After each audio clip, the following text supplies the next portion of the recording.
Assalamualaikum warahmatullahi wabarakatuh. Innal hamdalillah nahmaduhu wa nasta'inuhu wa nastaghfiruh wa na'udzu billahi min shururi anfusina wa min sayyiati a'malina. May yahdihillahu fala mudilla lahu wa may yudlil fala hadiya lahu. Asyhadu an la ilaha illallah wahdahu la syarika lah wa asyhadu anna Muhammadan abduhu wa rasuluh. Wa ala alihi wa sahbihi ajmain. Amma ba'd. Bapak-bapak dan ibu-ibu sekalian, jamaah kajian ketarjian kadangan yang dimuliakan Allah. Alhamdulillah, pada sore hari ini kita masih diberikan oleh Allah Subhanahu wa taala nikmat yang berupa kesehatan dan juga kesempatan sehingga kita masih bisa meluangkan waktu kita untuk tafaqquh fiddin, mendalami agama dengan mengkaji ketarjian sebagai upaya kita untuk menguatkan ideologi dan paham keagamaan kita. Salawat dan salam semoga tetap terlimpahkan kepada Nabiullah Muhammad SAW, keluarganya, sahabatnya, dan seluruh orang yang mengikuti sunnahnya sampai hari ini. Bapak, ibu sekalian yang dimuliakan Allah, insyaallah kita akan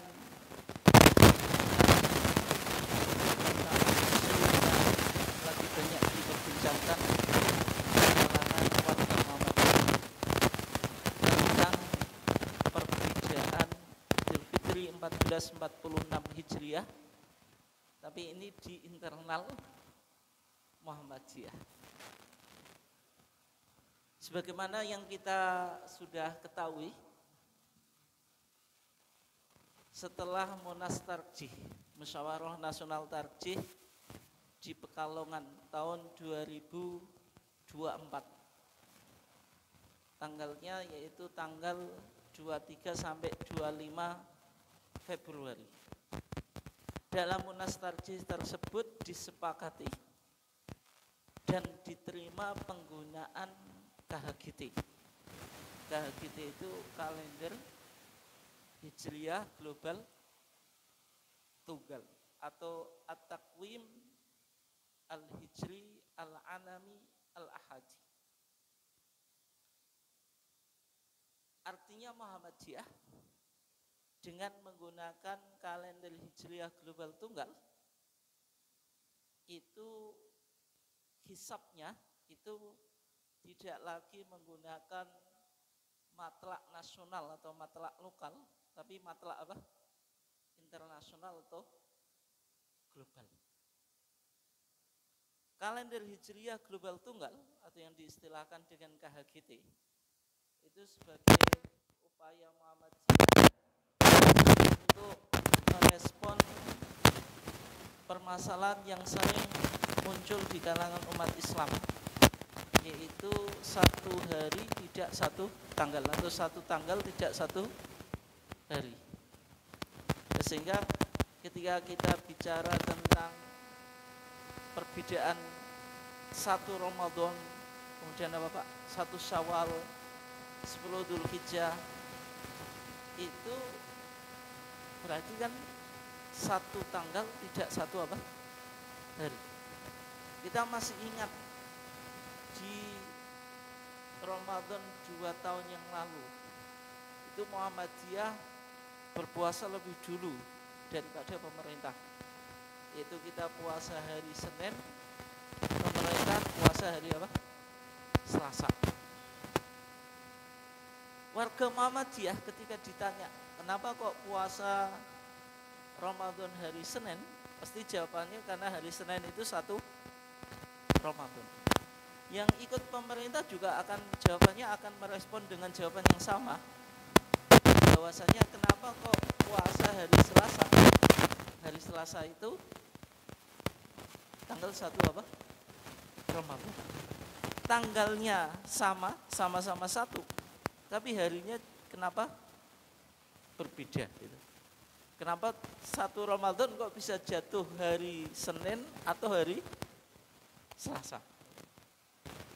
Nah, permasalahan ini akan terus terjadi ketika umat Islam belum menggunakan kalender Hijriah global. Padahal kalau kita lihat Bapak dan Ibu sekalian dimuliakan Allah, kalau kalender Masehi atau Miladiah, namanya satu hari itu ya satu tanggal, atau satu tanggal itu satu hari. Misalnya bangsa kita setiap 1 tahun itu kan merayakan HUT RI, yaitu jatuh pada 17 Agustus. Itu tidak pernah terjadi perbedaan tanggalnya dan harinya, sama antara tanggal dengan hari. Sehingga tidak pernah kita mendengar berita misalnya sebagian umat atau sebagian bangsa Indonesia merayakan upacara 17 Agustus, sebagian hari Senin, sebagian hari Selasa. Itu enggak pernah. Pernah atau enggak Pak, Bu? Enggak pernah kan? Umat Kristiani juga sama, merayakan Natalan tanggal 25 Desember. Itu ya satu tanggal atau satu hari. Satu tanggal, satu hari. Sementara kita, umat Islam, satu Ramadan kadang harinya berbeda. Satu Syawal Idul Fitri harinya juga berbeda. 10 Dzulhijjah Idul Adha juga kadang harinya berbeda. Dan sehingga Muhammadiyah ingin mencoba memberikan kontribusi tentang bagaimana menyelesaikan permasalahan ini. Maka diusunglah KHGT. KHGT itu sudah dibahas di Muhammadiyah sejak tahun 2016. Kemudian dikuatkan di Munas Makassar, kemudian di Munas juga, bukan di Munas ya, di Muktamar Makassar, kemudian di Muktamar juga Solo tahun 2022. Baru nanti ketika Majelis Tarjih melakukan Munas di mana tadi? Di Pekalongan tahun 2024, KHGT itu diterima oleh ulama-ulama Muhammadiyah yang ikut dalam Munas Tarjih. Sehingga setelah itu KHGT itu dicetak. Jenengan bisa download soft copy-nya ya di internet itu. Atau biasanya juga sudah di-share, banyak di-share di platform media sosial Pak, di WA, di Facebook maupun yang lainnya ya. Dan KHGT ini dijadikan acuan dalam pembuatan kalender di Amal Usaha Muhammadiyah, baik sekolahan, lazismu, kemudian PKU atau rumah sakit, biasanya mengacu pada KHGT. Mengacu pada KHGT. Yang menarik itu dalam kalender Hijriah Global Tunggal atau At-Taqwim Al-Hijri Al-Alami Al-Ahadi 1446, kalau kita lihat Pak, Bu, 1 Ramadan 1446 Hijriah jatuh hari Sabtu tanggal 1 Maret 2025. Ini awal puasa Ramadan.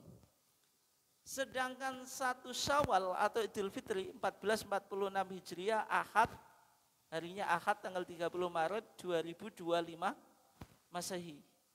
Ini sudah disebarkan oleh warga Muhammadiyah melalui flyer macam-macam itu ya. Kalau kita akan puasa berapa hari?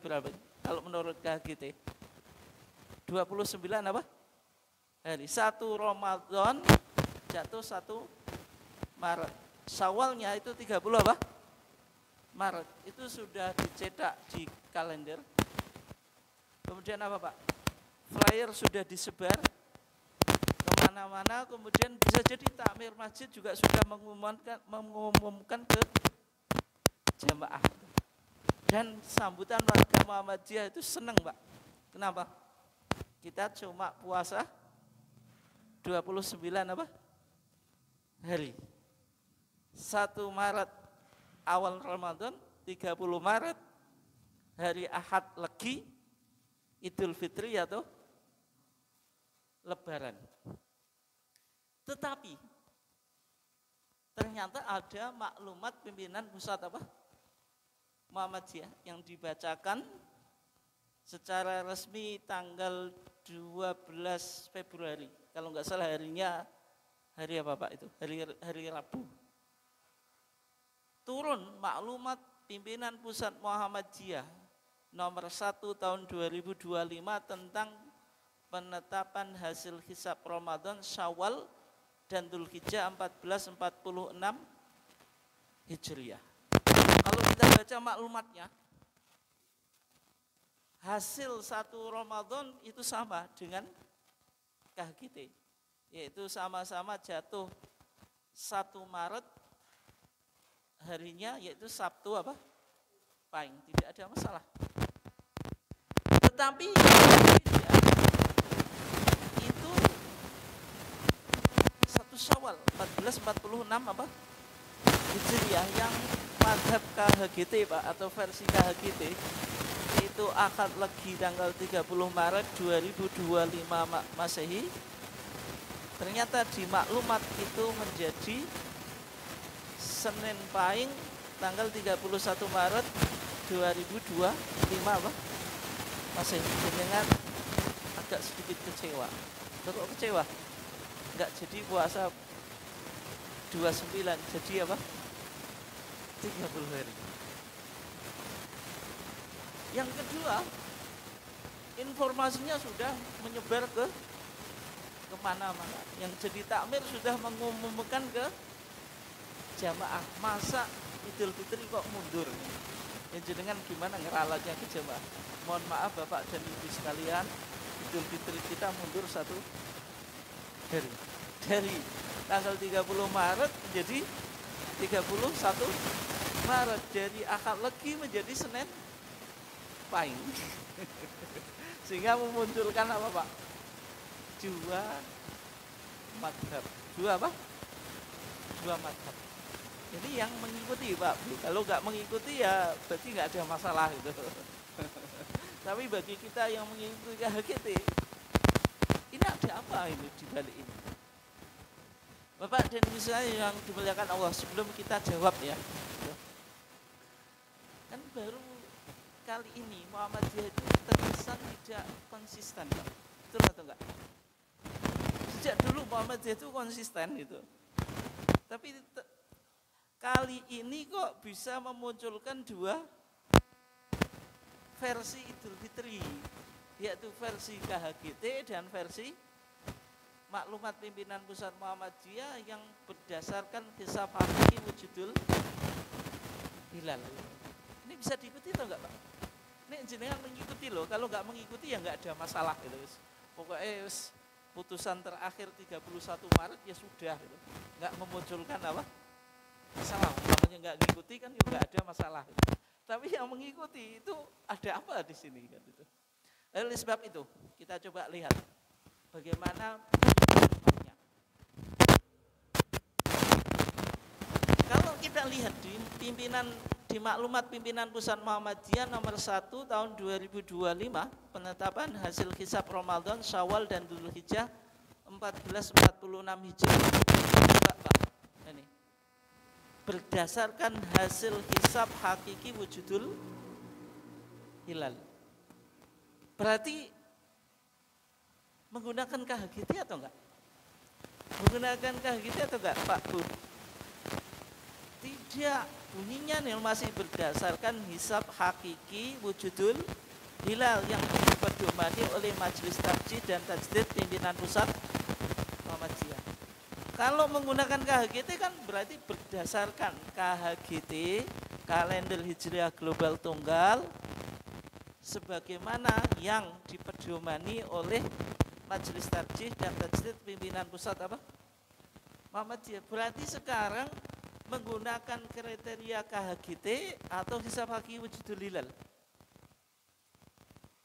Masih menggunakan hisab hakiki wujudul hilal. KHGT berarti belum ada.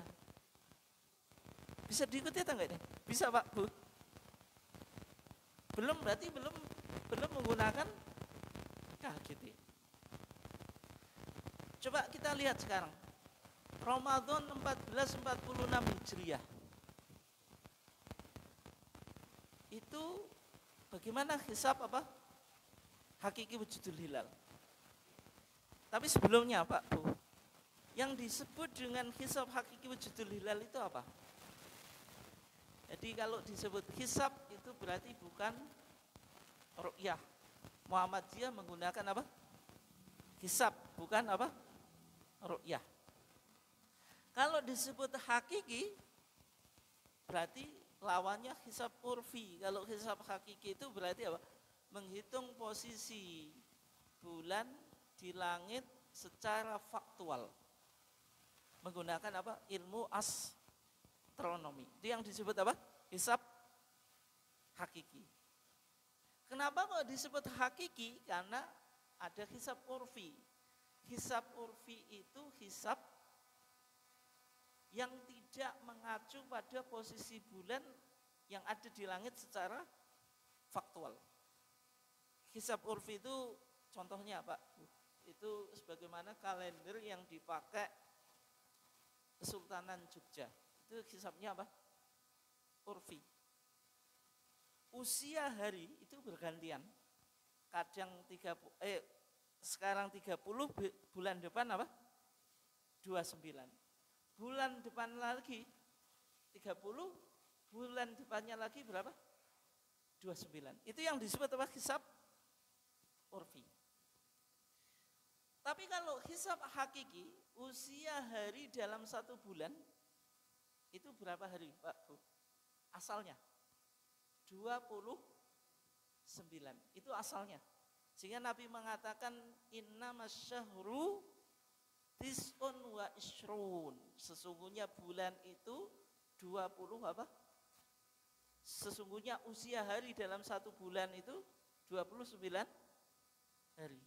Tapi kalau di tanggal 29 hilal tidak bisa dilihat, fa in ghumma alaikum apa Pak? Fa akmilu iddatas Sya'ban 30.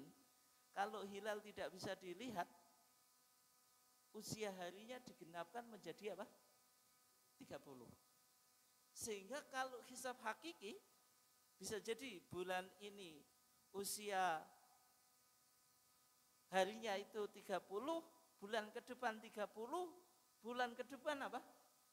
30. Atau misalnya 29, bulan ke depan 29, bulan ke depannya lagi juga 29. Tidak harus bergantian sebagaimana hisab apa? Urfi. Karena apa? Menghitung posisi bulan di langit secara faktual. Itu ya. Hisab hakiki, kriterianya tadi wujudul hilal. Wujudul hilal itu maksudnya hilal sudah wujud. Tidak harus bisa dilihat oleh mata, Pak. Nanti yang mensyaratkan harus bisa dilihat mata itu namanya imkanu ru'yah, Pak. Kalau di Muhammadiyah yang penting hilal itu sudah wujud, tidak peduli berapa ketinggian hilal. Yang penting sudah di atas apa Pak? Sudah wujud gitu. Meskipun hanya mungkin 1 derajat gitu. Itu yang disebut apa? Wujudul hilal. Kalau 1 derajat imkan ru'yah atau enggak Pak? Tidak. Dulu pemerintah mensyaratkan untuk imkan ru'yah 2 derajat. Keputusan Mabims menjadi berapa Pak? 3 derajat gitu. Itu namanya imkan ru'yah. Tapi kalau di Muhammadiyah hanya wujudul hilal.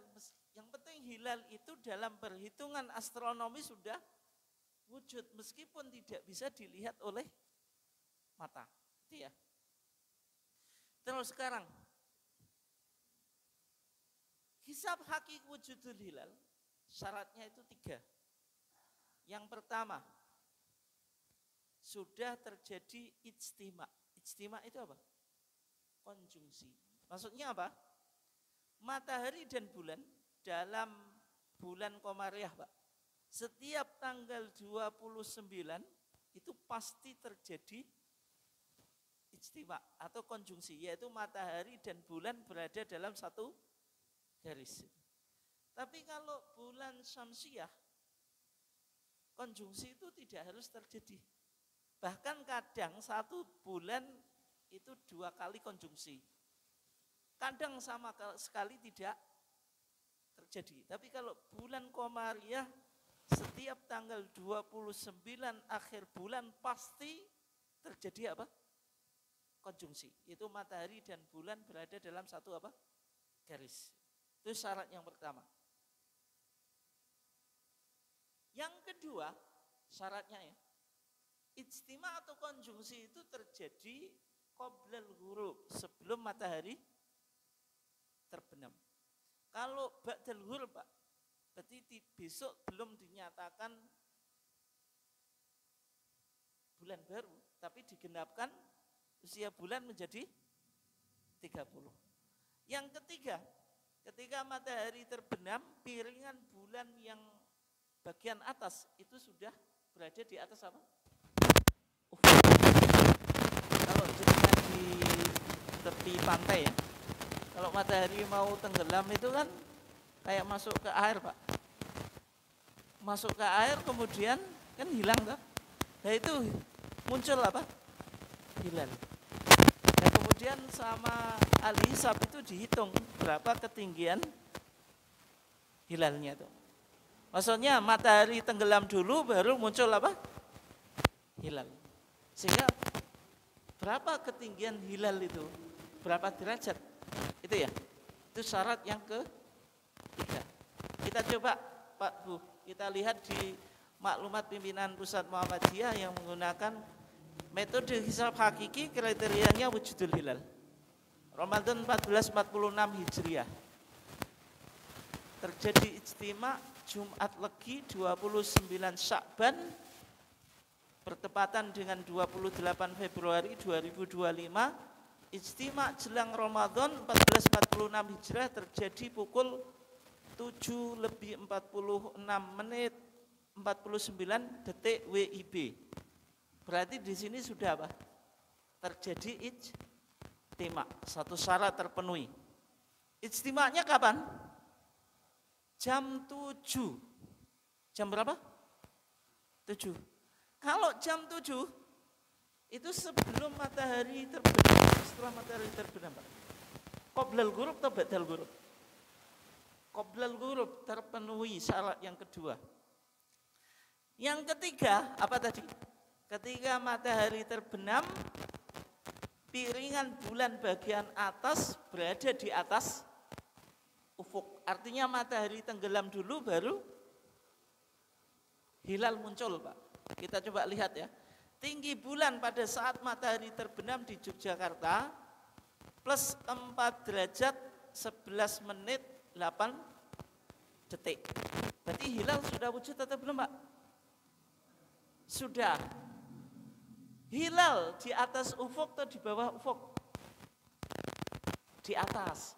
Kalau di atas perlu diistiqmalkan atau enggak besok? Tidak perlu. Karena apa? Hilal sudah muncul, sudah wujud. Dan kalau 4 derajat, Pak, plus 4 derajat, kemungkinan besar insya Allah itu 1 Ramadan sama dengan pemerintah. Tidak ada apa? Perbedaan. Lah kan plus 4 derajat, Pak. Pemerintah hanya mensyaratkan berapa? 3 derajat. Insya Allah apa? 1 Ramadan kita insya Allah puasa bersamaan dengan apa? Pemerintah. Sehingga tadi ditetapkan tanggal 1 Ramadan 1446 Hijriah jatuh pada Sabtu Pahing 1 Maret 2025. Berarti 1 Ramadan nggak ada perbedaan Pak. Dengan pemerintah insya Allah sama. Internal Muhammadiyah juga sama. Mengikuti madhab KHGT juga sama. Mengikuti madhab Hisab Hakiki Hilal juga sama. Tapi yang menjadi problem yang kedua Pak, Idul Fitri. Jadi ada perbedaan antara Pak KHGT bilang, bukan pemerintah Pak, ini internal Muhammadiyah. KHGT itu menyatakan 1 Syawalnya hari apa? Ahad Lagi tanggal 30 Maret, tapi maklumat PP Hisab Hakiki Wujudul Hilal jadi Senin Pahing tanggal 31 apa? Maret. Kan mundur 1 hari. Ya, disinilah Pak yang tadi saya katakan Muhammadiyah disoal. Kok tidak konsisten? Ada apa ini kan? Kok bisa ya? Idul Fitri kok mundur sehari? Ya tadi kan gitu. Kita coba lihat Pak, hasil hisabnya bagaimana. Syawal 1446 Hijriah, ijtima jelang Syawal itu terjadi pada Sabtu Kliwon tanggal 29 Ramadan 1446, bertepatan dengan 29 Maret 2025. Terjadi pukul 17.59 menit 51 apa? Detik WIB. Berarti terpenuhi. Yang pertama sudah ijtima.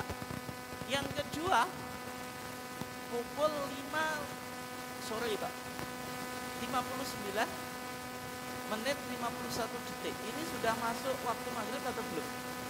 Di jadwal sholat Pak, dari jenengan cek ya. Tapi kira-kira sudah atau belum Pak? Nah, kalau sudah berarti kan ijtimanya setelah ghurub Pak, setelah matahari terbenam. Kalau setelah matahari terbenam terpenuhi atau enggak? Terpenuhi wujudul hilal atau enggak? Dengan cek Pak. Untuk mengecek ini loh, ini qoblal ghurub atau ba'dal ghurub?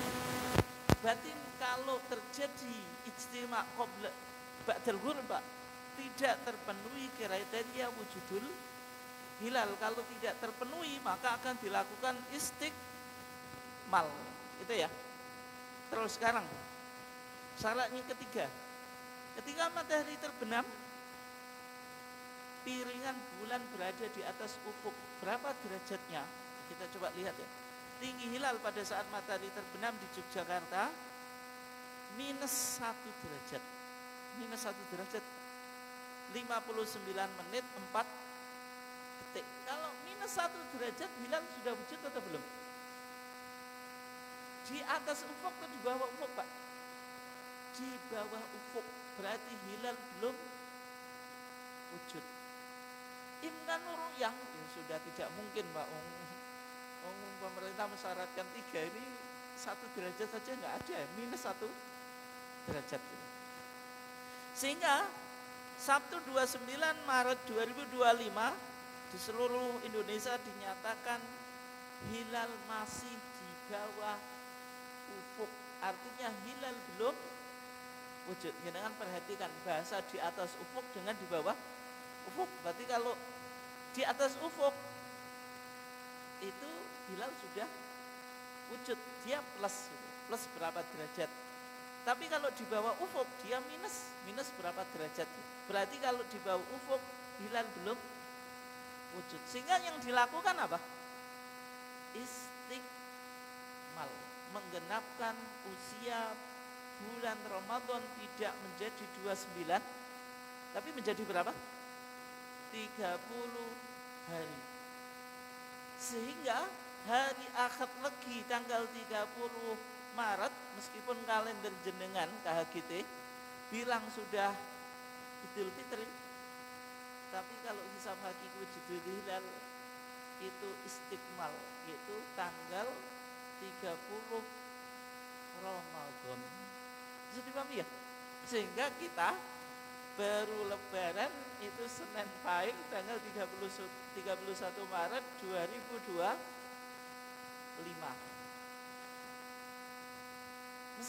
kalau jenengan analisa Pak, kira-kira dengan pemerintah kalau hasil hisab haki wujudul hilal bersamaan atau enggak lebarannya tahun ini? Bersamaan Pak? Bersamaan atau enggak? Bersamaan Pak. Kecuali nanti kalau mau dikatrol Pak, Sabtu itu ketinggian hilal kan -1 derajat. Pemerintah mensyaratkan 3 derajat. Nek dikatrol itu nanti ahli hisab ya ketawa Pak. Mosok ngatrole kok akeh men Pak. Kan nggak mungkin Pak. Insya Allah sama. Insya Allah sama. Jadi Muhammadiyah dengan pemerintah akan lebaran bersamaan. Tapi yang menjadi problem, kenapa harus beda dengan KHGT jenengan? Kalau versi KHGT kan kita Ahad sudah lebaran, tanggal 30 Maret sudah apa? Lebaran. Itu ya. Itu problemnya di situ. Nah, ini sudah ditetapkan oleh PP tanggal 28 Januari. Kalau jenengan mengikuti grup yang PP ya, itu sudah ramai. Sebelum ada maklumat itu sudah ramai kalau KHGT itu sebelum diberlakukan untuk tahun ini. Meskipun warga Muhammadiyah yang nggak mengikuti itu masih share Pak itu.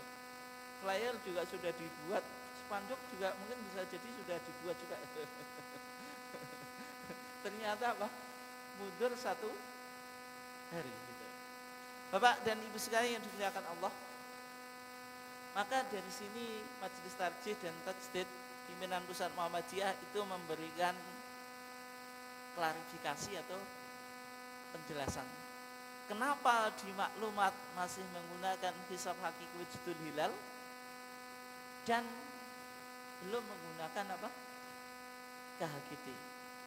Padahal kan KHGT ini sudah disepakati oleh ulama-ulama Muhammadiyah di Munas Tarjih Pekalongan tahun 2024. Dalam perjalanannya kan sudah 1 tahun Pak ya. 2024 tanggal 23 Februari sampai 25 Februari itu Munasnya 2004. Kita sekarang Februari 2025 tanggal berapa ini? Berapa Pak? 15 18 kan mau 1 tahun Pak, kurang tinggal beberapa hari saja. Artinya sosialisasi dalam 1 tahun itu kan cukup masif gitu, ya kan? Tapi kok belum ditanfid. Nah itu. Oleh sebab itu kita coba lihat bagaimana penjelasan Majelis Tarjih dan Tajdid Pimpinan Pusat Muhammadiyah. Kalau kita lihat maklumat tadi berarti belum menggunakan KHGT, tapi masih apa? Pakai hisab hakiki wujudul hilal. Hisab hakiki wujudul hilal itu harus terpenuhi 3 syarat yang sudah kita bahas tadi ya. Telah terjadi ijtima, yaitu konjungsi. Terus ijtima'nya terjadi qoblal ghurub, sebelum matahari terbenam. Yang ketiga, pada saat matahari terbenam, piringan bulan bagian yang atas masih di atas ufuk. Sehingga tadi dihitung ketinggian hilal itu berapa derajat. Dan kita sudah bahas tadi, kapan wujudul hilal, kapan apa Pak? Belum wujud hilal. Kalau dikatakan bulan di atas ufuk berarti sudah wujudul hilal. Kalau di bawah ufuk berarti ya belum wujudul hilal. Gitu ya.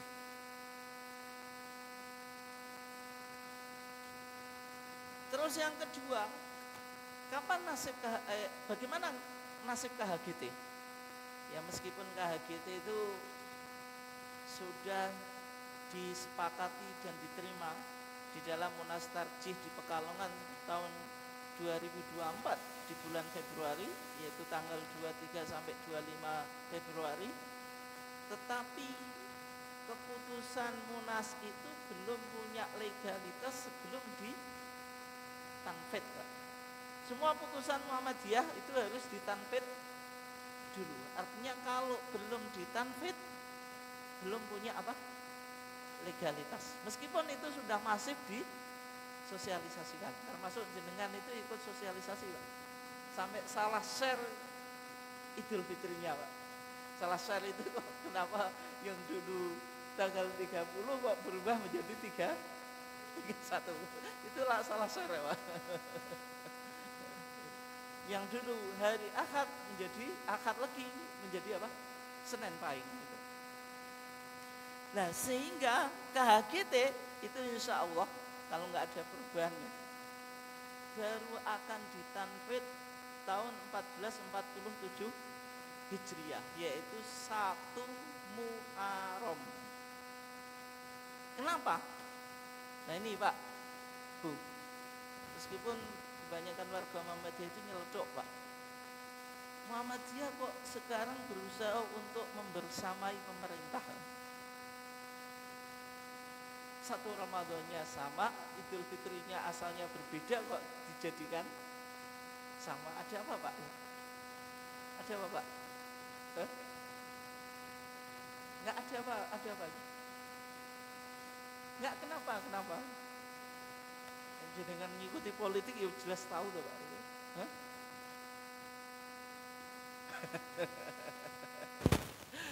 Ya itu diantaranya itu beberapa kader terbaik Muhammadiyah itu menduduki jabatan apa? Politik. Sehingga yang dipertimbangkan itu kemaslahatan yang lebih besar. Meskipun tadi konsekuensinya mengorbankan apa? Apa Pak? KHGT. Itu analisa Pak, bisa betul atau enggak, bisa betul bisa salah ya. Tapi jawaban Majelis Tarjih Pimpinan Pusat Muhammadiyah alasannya itu tidak sebagaimana negatif thinkingnya jenengan itu. Atau apa? Suudzonnya jenengan. Tetapi alasan yang lebih filosofis dalam penggunaan kalender itu ya diawali tahun baru. Tahun baru yaitu 1447 1 Muharram. Masa mau pakai kalender kok di bulan Ramadan? Ramadan itu bulan keberapa? Berapa Pak? Ke-9. Masa menggunakan kalender kok diawali bulan 9? Logis atau enggak? Logis atau enggak? Enggak logis Pak. Namanya kalender itu ya tahun baru 1 Muharram, berarti tidak 1446 Hijriah ini, karena kita sudah berada di pertengahan bahkan menjelang akhir tahun, sehingga baru dimulai 1447 Hijriah. Jadi bukan hanya persoalan apa? Politik. Jenengan nangkep yang saya sampaikan atau enggak? Saya enggak mau bahasanya terlalu apa Pak? Terlalu vulgar.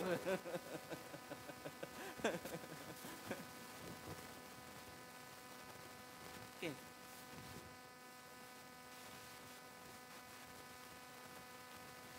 Oleh sebab itu kesimpulannya tahun ini masih pakai apa tadi? Hisab hakiki wujudul hilal. Belum pakai KHGT. Belum pakai apa? KHGT. Belum pakai apa? KHGT.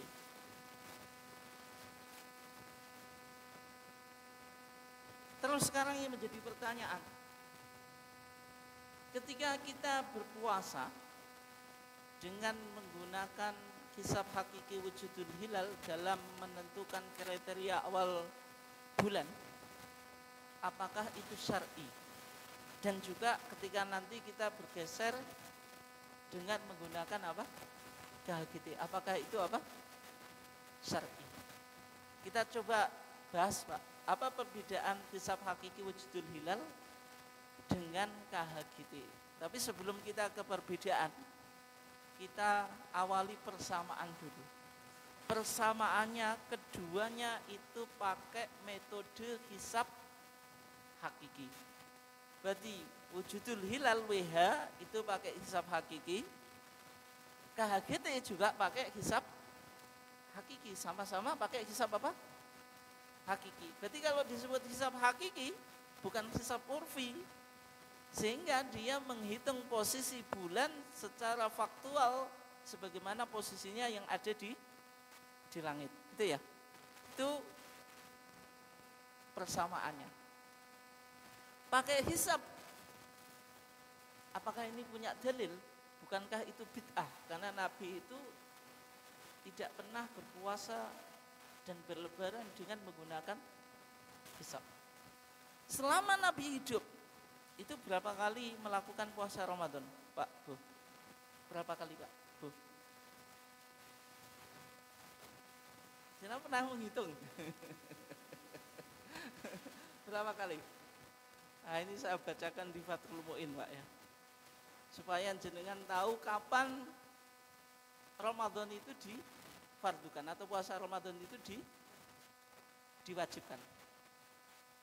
Di dalam Fathul Mu'in dikatakan, wa furidolan den farduake apa poso Ramadan fi Sya'bana ing dalam bulan Sya'ban.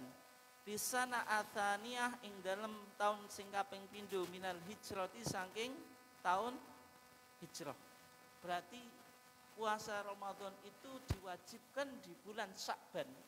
Sya'ban itu bulan sebelum apa? Ramadan. Wong Jawa nyebut sasi Ruwah. Tahun kedua dari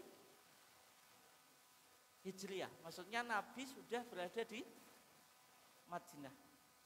Karena syariat Islam itu, Pak, dari sholat, haji, puasa, zakat, itu semuanya diwajibkan di Madinah, kecuali sholat. Kalau sholat itu sudah diwajibkan pada saat Nabi belum hijrah. Ketika apa, Pak? Isra dan Mi'raj. Isra dan Mi'raj itu kan terjadi sebelum hijrahnya Nabi dari kota Mekah ke Madinah. Tapi yang lainnya, maksudnya selain sholat, Pak, itu difardukan di Madinah. Oleh sebab itu ayat yang bicara tentang puasa itu diawali dengan apa, Pak?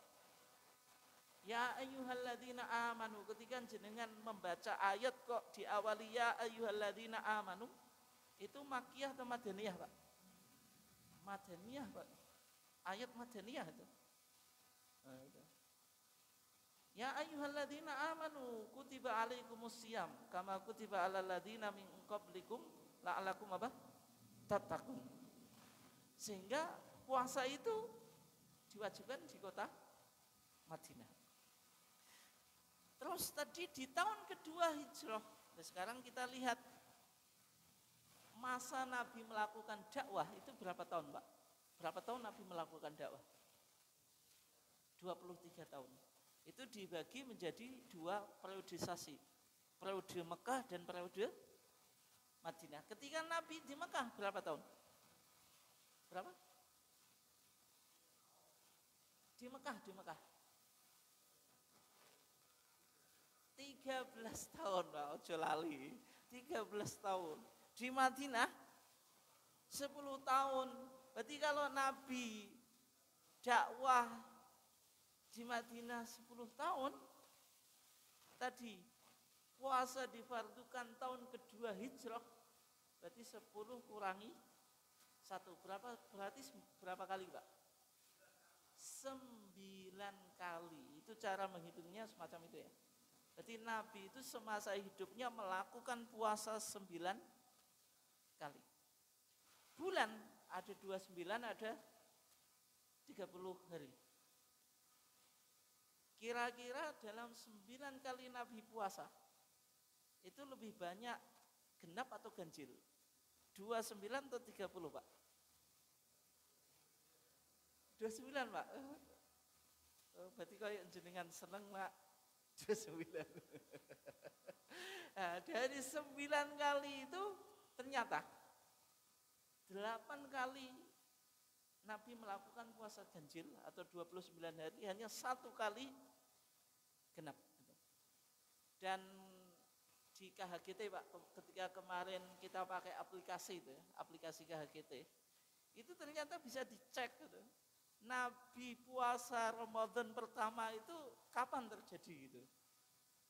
Dan di sana disimpulkan kalau usia harinya itu 30 hari. Berarti kalau mengacu pada KHGT Pak, dari 9 kali Nabi puasa itu pertama kali itu 30 hari. Setelah itu 29 terus itu ya.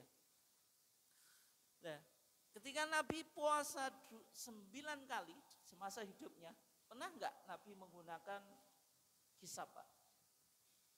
Tidak pernah. Nah, kalau kita pakai hisab, bukankah ini menyalahi sunnahnya Nabi, Pak? Hah? Bid'ah itu. Sampai sekarang ada kelompok yang menganggap hisab itu apa? Bid'ah. Berarti jenengan ahlul bid'ah, Pak. Ahlul hisab atau ahlul bid'ah? Ahlul hisab, tapi bukan hisab ngitung ya. Hisab yang lain. Nah, sebenarnya kalau hisab itu disebut bid'ah, itu juga enggak bisa, Pak. Karena hisab itu kan spirit Al-Quran. Wong Al-Quran sendiri mengatakan apa? Huwaladzi ja'ala syamsa diya'a wal qamara nura wa qaddarahu apa? Manazila li ta'lamu adada sinina wal hisab. Allah Subhanahu wa taala menjadikan bulan itu mangzilah. Li ta'lamu supaya kamu apa? Tahu adada sinin jumlah tahun wal hisab dan perhitungan. Berarti kalau kita pakai hisab itu justru berlandaskan apa? Al-Quran, Pak. Al-Quran. Meskipun dalam prakteknya Nabi tidak pernah puasa dengan hisab, tapi dengan apa? Ru'yah. Maka Nabi bilang sumu li ru'yati wa aftiru apa? Li ru'yati. Berpuasa menetapkan satu Ramadan dengan ru'yatul hilal. Kemudian berbuka atau Idul Fitri menetapkan satu Syawal itu dengan ru'yatul hilal. Tapi Nabi juga menjelaskan kenapa kok menggunakan ru'yatul hilal. Nabi mengatakan nahnu ummatun ummiyatun. Kita bangsa yang ummi. La naktubu tidak bisa menulis wala nahsubu dan tidak bisa apa? Menghitung. Ini berarti alasan kenapa Nabi tidak pakai hisab. Ketika itu memang belum memungkinkan terhadap konteks masyarakat yang dihadapinya.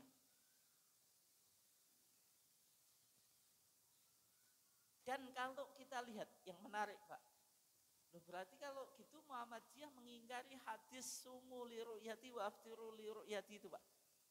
Jawabannya juga tidak, karena ru'yah itu tidak hanya ru'yah bil fi'il, melihat dengan mata, tapi bisa juga ru'yah bil ilm, melihat dengan ilmu pengetahuan.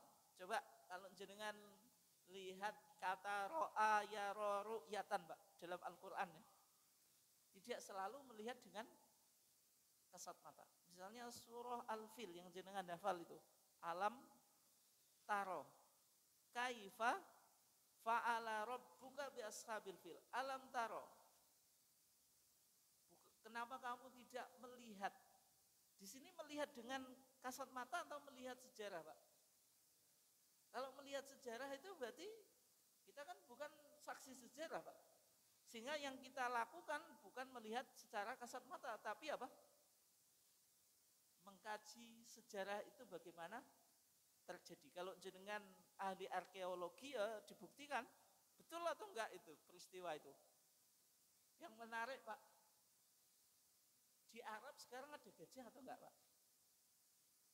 Ada gajah atau enggak? Enggak ada. Lah terus itu Al-Quran historis atau ahistoris, Pak? Ini penting loh, jarang ditanyakan umat Islam. Surat Al-Fil itu kan cerita gajah tuh, Pak. Di bangsa Arab sekarang enggak ada gajah gitu. Bagaimana kok Al-Quran cerita gajah mau gempur Ka'bah lagi? Hah? Kenapa Pak? Punah. Dulu ada, sekarang nggak ada gitu ya. Atau mungkin gajah Arab itu sekarang pindah ke mana Pak? Ke Thailand ya. Jawabannya nggak semacam itu Pak. Itu kan Raja Abraha kan. Itu Yaman itu dekat Ethiopia Pak. Sehingga kemungkinan ketika itu Raja Abraha itu mengimpor gajah dari Afrika Pak gitu. Afrika itu. Sehingga cerita Al-Quran itu masih historis, bukan tidak ahistoris. Atau mungkin analisa jenengan dulu ada, sekarang punah. Atau sudah hijrah ke yang lainnya. Tapi anehnya Pak, ya, mayoritas umat Islam itu tidak pernah menanyakan Pak. Kita sejak kecil itu diceritain surah Al-Fil. Tapi kok nggak melihat kalau di bangsa Arab itu nggak ada gajah gitu loh. Itu jawabannya kemungkinan dari Afrika Pak. Karena kan Yaman itu dekat dengan Afrika. Itu ya. Berarti kalau alam taro itu bukan ru'yah dengan mata, tapi dengan apa? Ilmu pengetahuan. Dalam hadis Pak, ru'yah itu tidak harus melihat dengan kasat mata. Kalau jenengan sholat itu kan harus dilakukan mengikuti gaya Nabi Pak. Itu perintahnya Pak. Shollu kama ra'aitumuni. Sholatlah kamu sebagaimana engkau meru'yah aku usolli sholat. Ketika jenengan melakukan sholat, itu melihat Nabi atau enggak? Maksudnya mengikuti dari melihat Nabi secara kasat mata atau enggak? Tidak, itu kan berarti dengan ilmu gitu. Ilmu apa? Ya, ilmu yang berkaitan dengan hadis yang menceritakan sifat sholat Nabi. Kan berarti tidak kasat mata Pak. Kenapa? Ya, karena kita tidak semasa dengan Nabi.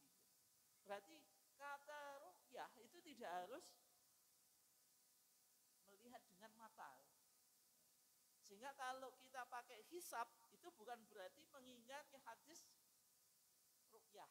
Itu ya jawabannya. Terus sekarang, apa perbedaan antara KHGT dengan hisab hakiki wujudul hilal? Kalau hisab hakiki wujudul hilal itu matlaknya itu lokal atau nasional Pak. Kaidahnya apa? Likulli baladin ru'yatuhum. Setiap negara itu punya matlak sendiri-sendiri. Sehingga jenengan cocokkan itu. Idul Fitri di Indonesia samakah dengan Saudi? Berarti kan jenengan mengakui Indonesia punya matlak, Saudi punya matlak, sehingga harus cocokkan itu Pak. Kalau matlak internasional itu ya tidak perlu cocokkan. Berarti kalau di sini Lebaran otomatis seluruh dunia juga Lebaran. Itu kalau matlak global atau internasional. Berarti kalau hisab hakiki wujudul hilal secara umum inilah yang berlaku di dunia Islam sekarang. Dan juga yang agak menarik Pak, mengakui wilayatul hukmi. Wilayatul hukmi itu apa? Daerah kekuasaan. Kadang-kadang daerah kekuasaan ini menafikan atau menegasikan letak geografis Pak. Saya kasih contohnya dengan Aceh. Itu kalau puasa Lebaran ikut Malaysia atau ikut Indonesia Pak? Ikut mana itu? Ikut Malaysia Pak? Enggak kalau Lebaran puasa. Ikut mana? Ikut Indonesia Pak. Oh. Bukan ikut Malaysia. Ikut Indonesia Pak. Ikut Indonesia. Padahal secara geografis dekat mana?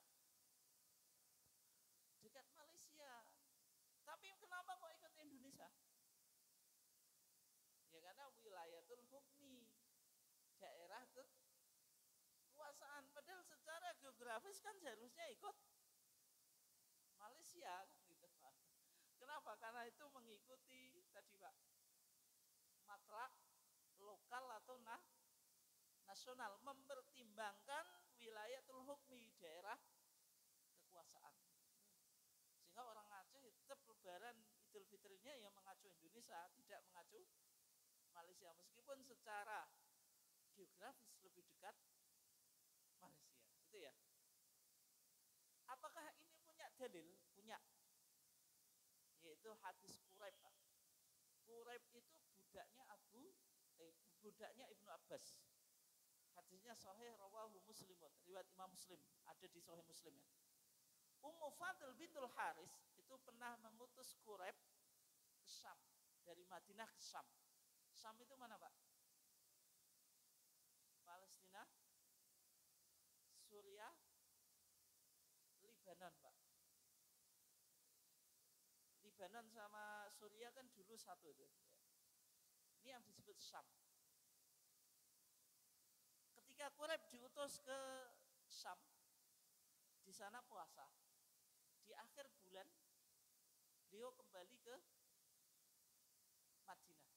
Sama majikannya yaitu Ibnu Abbas ditanya, "Mata ra'aitumul hilal?" Kapan engkau melihat hilal? Maksudnya penduduk Syam. Kata Ibnu Abbas, "Ra'ainahu lailata al-jumu'ah." Kata Quraib, "Ra'ainahu lailatal jumu'ah." Kita melihat hilal malam Jumat. Kata Ibnu Abbas ke Quraib, wahal ra'aitahu, apakah engkau melihat sendiri? Kata Quraib, na'am ra'aituhu wa shoma nasu wa shoma Muawiyah. Ya, saya melihat hilal, orang-orang pada puasa, Muawiyah ibn Abi Sufyan juga puasa. Yang ketiga itu menjadi apa? Penguasa. Kata Ibnu Abbas, bal ra'ainahu lailatas sabti. Tapi kita di Madinah baru melihat hilal itu di malam Sabtu. Fala nazalu nasumu hatta nukmila 30. Kita masih puasa sampai menggenapkan usia bulan menjadi 30. Berarti kesimpulannya, Ahlul Madinah puasa 30 hari, Syam itu 29. Kata Ibnu Abbas, afala taktafi bi ru'yati Muawiyah wa siyamihi? Wahai Ibnu Abbas, wahai tuanku, kenapa engkau enggak mencukupkan ru'yahnya Muawiyah mengikuti Syam? Karena Muawiyah ketika itu yang menjadi apa? Penguasa. Tapi Ibnu Abbas jawab, hakadza amarona Rasulullah sallallahu alaihi wasallam. Seperti ini Rasulullah memerintahkan kepada kami. Sehingga kesimpulannya Pak Bu, penduduk Madinah punya matlak, penduduk Syam juga punya matlak. Puasanya beda. Syam 29, Madinah 30. Itu ya. Terus sekarang, kalau nanti kita menggunakan KHGT, berarti matlaknya itu bukan ikhtilaful matolik, perbedaan matlak, tapi ittihadul matolik atau wahdatul matolik atau wihdatul matolik, yaitu kesatuan matlak, atau yang diistilahkan dengan apa Pak?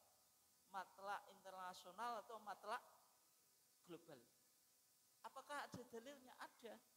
Ketika Nabi bersabda, sumu li ru'yati wa aftiru li ru'yati, puasalah kamu sebab melihat hilal, berbukalah kamu sebab melihat hilal. Itu seruan Nabi ditujukan kepada siapa Pak? Semua umat atau semua umat Islam atau enggak? Semua. Berarti kalau sebagian umat Islam atau di antara umat Islam itu ada yang melihat hilal, berarti yang lainnya harus ikut. Harus apa? Harus ikut. Nah, sehingga nanti kalau kita memakai KHGT itu punya landasan syar'i juga Pak. Punya apa? Landasan syar'i juga gitu. Sehingga perbedaan matlak ini hanya wilayah apa? Ijtihad saja. Jadi kita akan mengalami pergeseran dari matlak lokal atau nasional menjadi apa? Matlak global atau internasional. Dari hisab hakiki wujudul hilal menjadi apa? KHGT. Jadi itu hanya peralihan ijtihad. Ijtihad kok mulah ngaleh, Pak?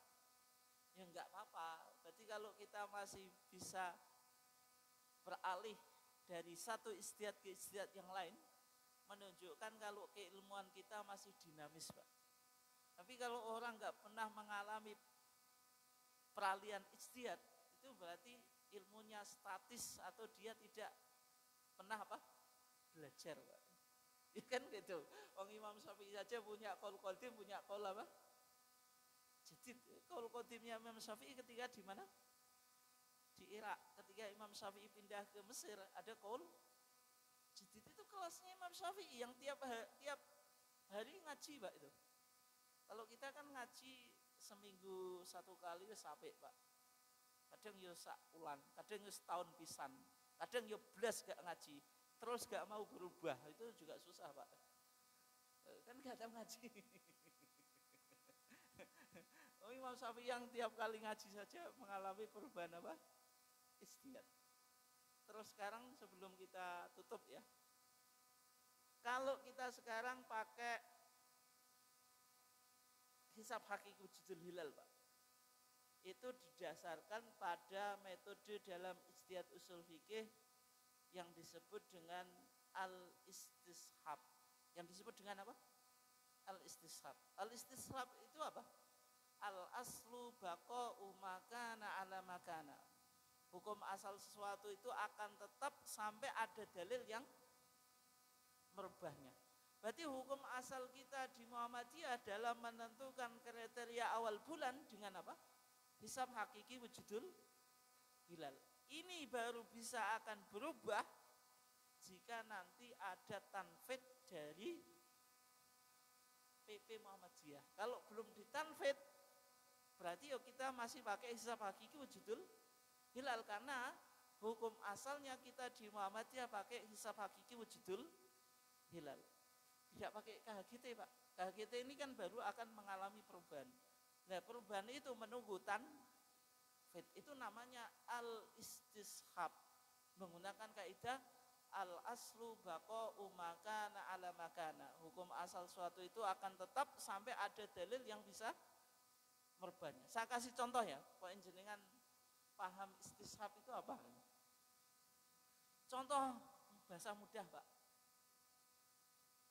Kalau ada anak bocah sing di usia sekolah, Pak, pakai seragam sekolah, naik sepeda, itu mau pergi ke sekolah atau pergi ke terminal atau ngopi atau sekolah, Pak ya? Nih jenengan bisa takoki le awakmu pengen ndi? Pantes enggak, Pak, kayaknya? Enggak pantes toh, Pak ya? Berarti hukum asal anak sekolah itu ya sampai ke sekolah, tapi kadang-kadang ya teko terminal, Pak. Ngopi mbek kancane ning stasiun dan seterusnya ya. Berarti kalau ada anak kecil yang masih usia sekolah pakai seragam itu ya pergi ke sekolah itu. Makanya nek jenengan takok ini malah gak pantas, Pak, pertanyaannya. Le awakmu pene ndi genah pakai baju sekolah kok jadi takoni. Nah itu hukum asal. Kecuali kalau sekolahan itu nanti berubah, Pak, menjadi sekolah alam. Menteri Pendidikan menganggap nggak penting bangunan sekolah itu. Yang penting apa? Proses belajar mengajar tetap berjalan, sehingga boleh sekolah di mana-mana, Pak. Ada homeschooling, ada semacam-macam. Nah itu baru mau mengalami apa? Perubahan. Kalau enggak, ya berarti hukum anak kecil yang pakai baju itu ya pasti perginya ke sekolah. Saya kasih contoh yang lain ya. Istishab, Pak. Contoh yang mudah. Air mustakmal, al-ma'al mustakmal, itu hukumnya apa? Kalau mazhab Syafi'i itu enggak najis Pak. Dia suci tapi tidak mensucikan. Tohirun ghairu mutahhirin. Suci tapi tidak bisa mensucikan. Sehingga tidak boleh dipakai wudhu. Tapi ini kan menyalahi hukum asal Pak. Hukum asalnya itu apa? Al aslu fil ma'i tahurun. Hukum asal air itu ya suci pada zatnya, bisa mensucikan yang lainnya.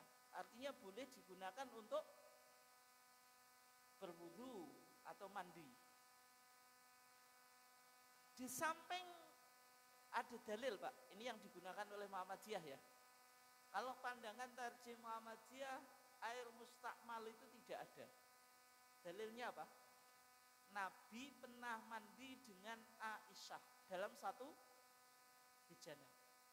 Nek mandi dalam satu bejana kan berarti air yang dipakai, bekas airnya Nabi dipakai Aisyah ataupun sebaliknya.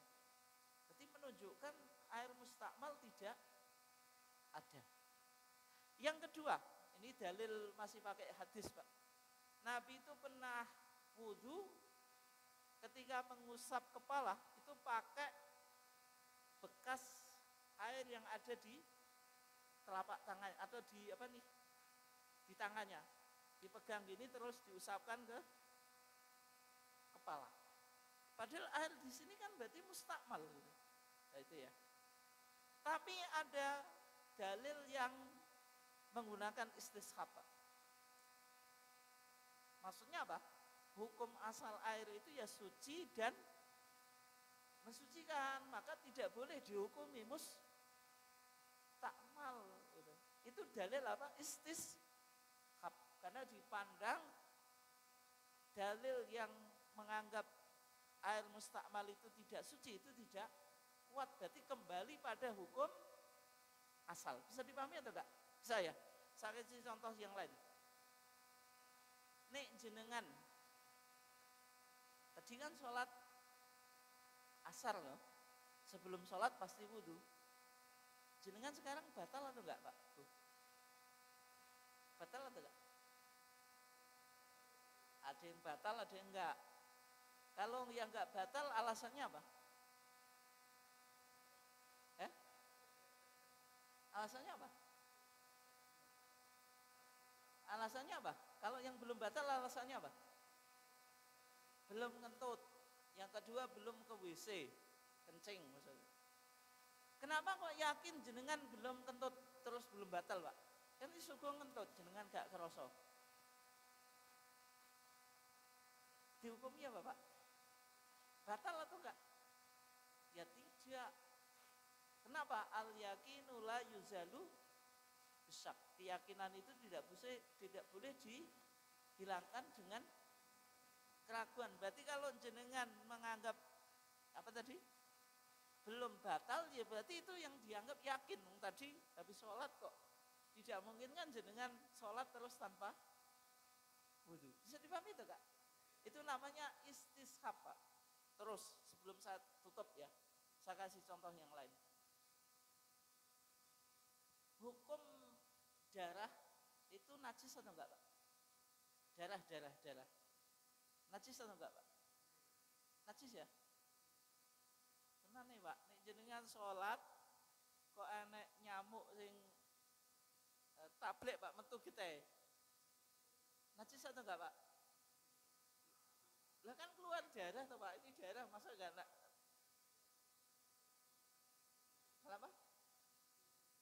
Oh bukan, karena darah dari luar ya.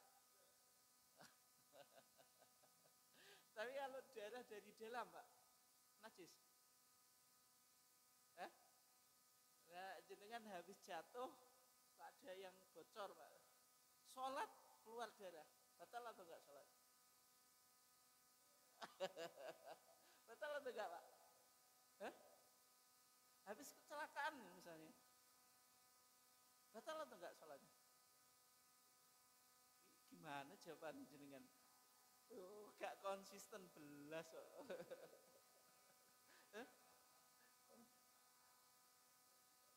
Enggak najis atau enggak darah itu?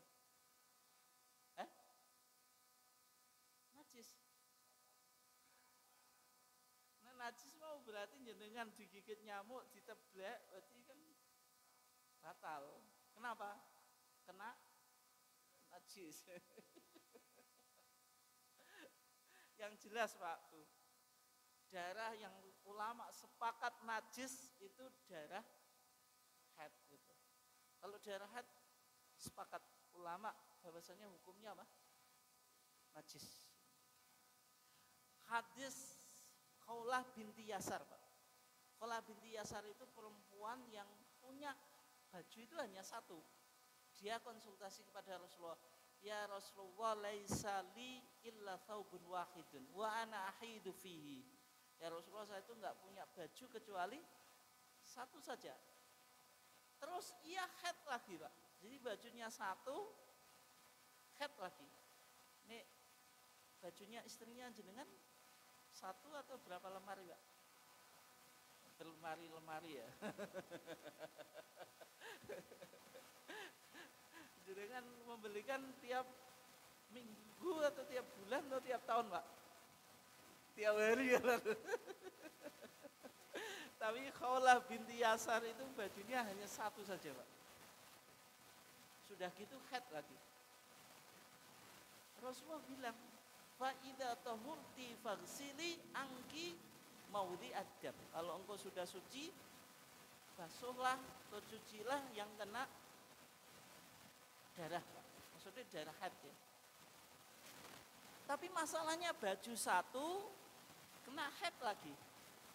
Meskipun dicuci 3 sifat untuk menghilangkan najis itu harus hilang apa Pak? Rasa, warna, bau. Dari 3 sifat ini yang kemungkinan tidak bisa hilang apa? Bau itu Pak. Warna. Apa mana kelambine putih kan meskipun dicuci masih ndelemok Pak. Pakai pemutih juga masih ada Pak ya? Masih itu ya. Suci atau enggak itu? Suci Pak. Sehingga Khawlah binti Yasar bilang in yabqa atharuhu ya Rasulullah. Bagaimana kalau bekasnya itu masih? Kata Rasulullah, yakfikil ma'u wa la yadhuruki atharuhu. Cukup engkau cuci, bekasnya tidak apa-apa. Berarti dari hadis ini kita sepakat kalau darah haid itu apa? Najis.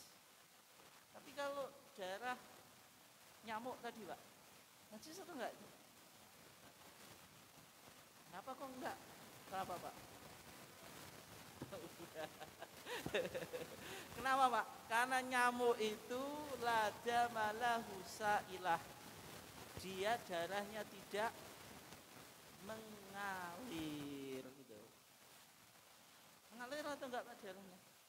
Enggak mungkin meskipun sak menteng-mentengi apa Pak? Sak abang-abangin nyamuk itu nek jenengan cidos itu enggak mungkin berodosan kita enggak mungkin Pak.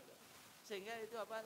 Ma'fuun maafkan. Oleh sebab ini ku nek jenengan salat kok terus nyamuke gigit Pak sampai merah terus jenengan tebek kurang ajar, batal enggak salatnya? Batal. Kenapa? Kurang ajar ya Pak. Bukan nyamuk, darah nyamuknya tapi kurang ajarnya itu loh yang bikin batal itu. Itu ya. Tapi kalau daman masfuhan aulah mahinzirin fa innahu rijsun.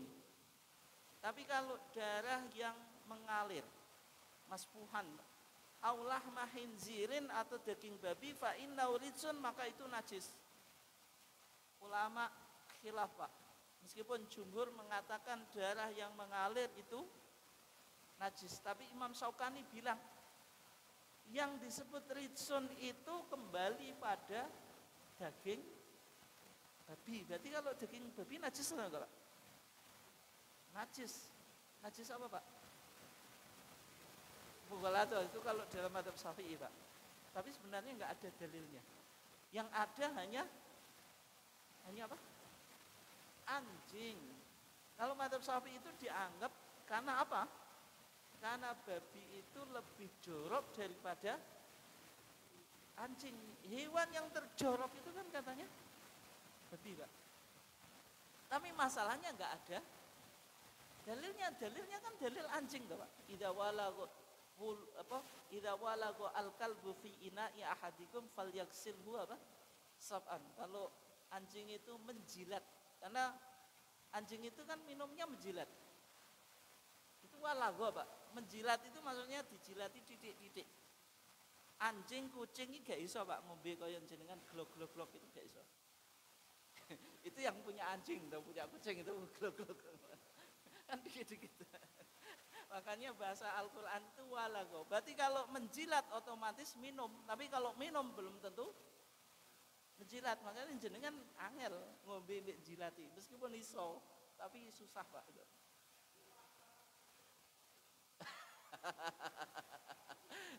Ya mungkin kayak gitu Pak. Sehingga najis mughalladhah itu kalau dalam tarjih ya hanya berlaku pada anjing, tidak berlaku pada babi. Meskipun madzhab Syafi'i juga dihubungkan dengan apa? Apa Pak? Babi juga dihukumi apa? Najis mughalladhah. Kembali ke tadi ya. Tadi idza walagha al-kalbu fi ina'i ahadikum. Kalau anjing itu menjilat di bijana salah satu dari kamu sekalian. Falyaksilhu sab'an. Suruh nyuci 7 kali. Itu kan menjilat. Tapi sebagian ulama memahami gini Pak, kalau jumhur. Menjilat saja itu najis, apalagi yang lainnya. Misalnya lidah air liurnya jenengan najis atau enggak Pak? Enggak. Kalau airnya liurnya jenengan enggak, otomatis badannya jenengan najis atau enggak? Enggak. Lah anjing air liurnya saja najis apalagi badannya. Itu logika jumhur Pak. Tapi kalau madzhab Maliki, kami ini jenengan enggak usah pegangi ya. Anjing itu tidak najis. Sehingga orang yang mengikuti madzhab Maliki pelihara anjing itu ya biasa saja Pak. Karena dianggap tidak apa? Najis. Tapi kita kan mengikuti jumhur, termasuk tarjih gitu. Ya, itu ya. Terus saya kembali ke tadi ya. Kalau darah yang mengalir najis atau enggak? Kalau menurut Imam Syaukani tidak Pak. Kenapa pakai istishab? Kenapa kok istishab? Karena hukum asal sesuatu itu apa? Suci, tidak boleh dihukumi najis. Sampai ada dalil yang menganggap dia najis. Kayak apa? Darah haid gitu. Yang kedua Pak, sahabat kan sholat dalam kondisi peperangan. Darah itu kan keluar dari badannya. Mereka tetap sholat atau enggak? Tetap sholat itu ya. Mungkin itu saja. Ini kok ada asap ya? Asap apa? Oh, benar. Mungkin itu saja. Ini ada pertanyaan atau enggak ini? Satu ya. Cepat. Oke.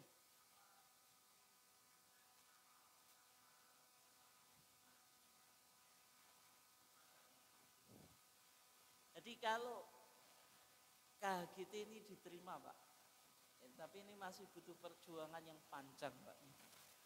Kalau diterima dan maksudnya diterima oleh umat Islam di dunia, maka secara otomatis semuanya sama.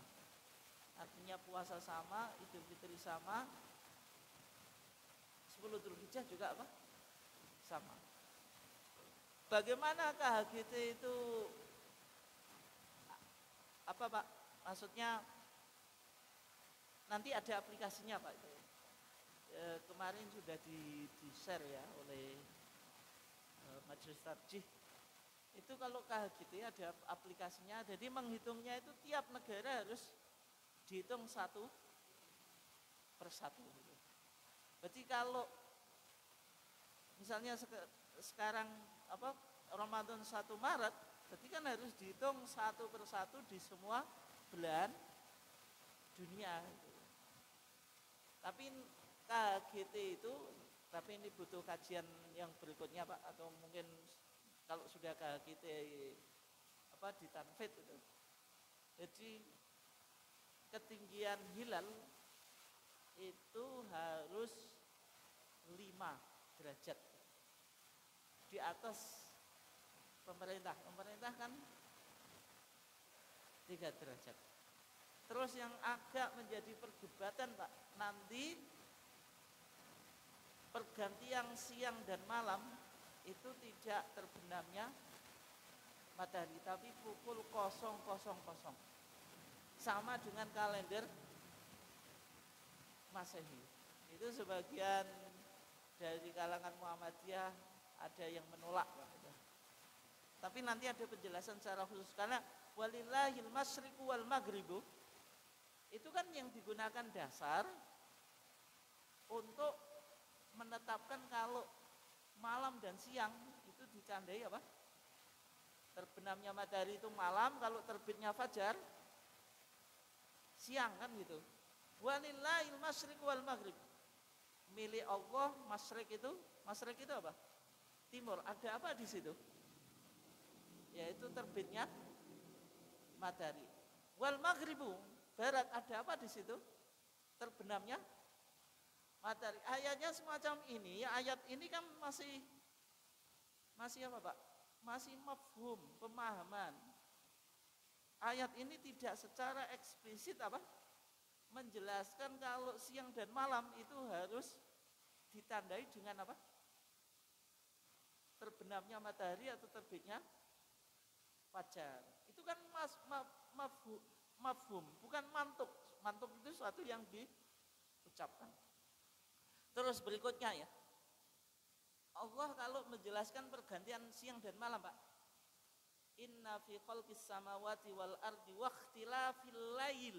Kenapa kok dimulai malam? Tidak dimulai siang kan, sehingga tidak harus, meskipun ini masih butuh proses juga, ini itu butuh kajian secara khusus ya. Intinya KHGT itu perpindahan siang ke malam tidak dengan terbenamnya matahari. Meskipun secara umum yang kita pahami semacam itu ya. Tapi nanti lebih detailnya suatu saat, atau nanti kalau sudah KHGT ini ditanfid sehingga kita betul-betul tahu maksudnya gitu loh. Itu. Mungkin itu saja karena waktu kita sudah jam 5 lebih, kurang lebihnya mohon maaf. Wassalamualaikum warahmatullahi wabarakatuh.